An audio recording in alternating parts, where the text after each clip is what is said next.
Strong earnings at American Express after the bell could boost the Dow Industrials today. The company's first quarter profit had jumped more than 30%.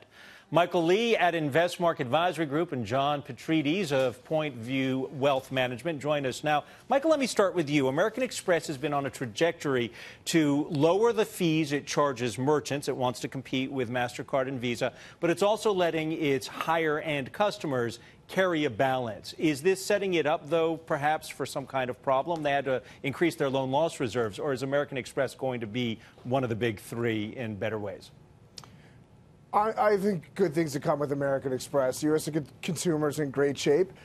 They did have a slightly larger reserve loss that they put away this quarter, but however, their revenue beat substantially, up 10% year over year. I don't think this is going to change. They're getting a little help also from the interest rate market, so letting their customers carry a balance is going to be more beneficial as rates tick up. So I think good things to come for American Express. It was a great earnings quarter yesterday. John, Michael brought up revenue, and I know that you tell your clients that it's easy to manipulate earnings per share, but revenue is the thing to pay attention to. What do you read by that? They had a terrific beat on revenue. What was it, $9.72 billion in the first quarter? And the expectation was $9.1 billion. Yeah, well, look where we were 2.5 years ago with American Express. Investors were so fearful that the loss of the exclusive relationship with Costco was going to bury this company. I mean, Amex fell down to about a $53 stock price by the end of 2015, and here we are talking about near $100.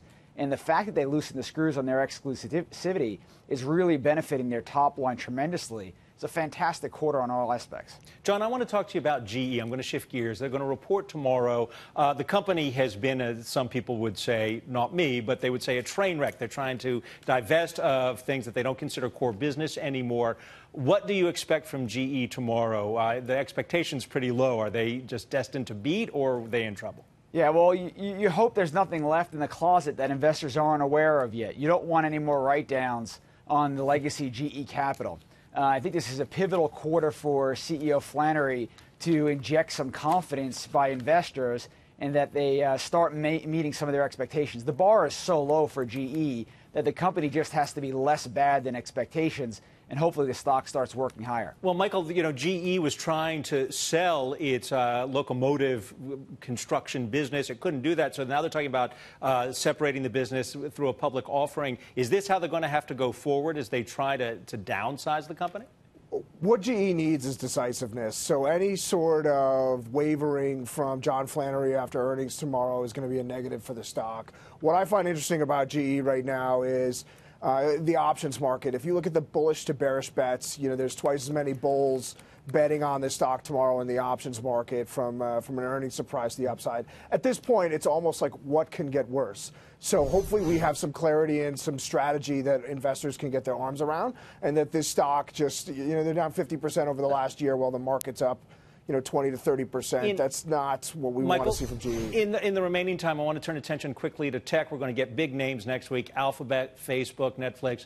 With Facebook, are they going to take a big hit because of the privacy concerns? Michael first, and then I want to finish up with you, John. Sure. So with Facebook, what you saw the last quarter for the first time ever in North America, you saw daily active users and the amount of time spent on Facebook decline. I mean, that's a sentinel moment for Facebook. So the popularity of Facebook is already, I think what we've seen is peaked in the U.S., and I think these privacy concerns are going to accelerate that.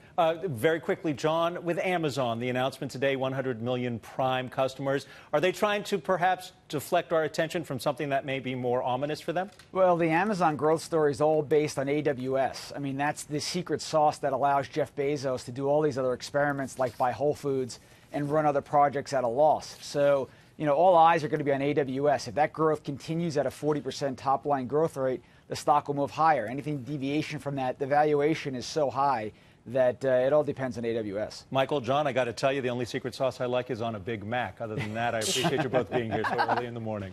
Take care, guys.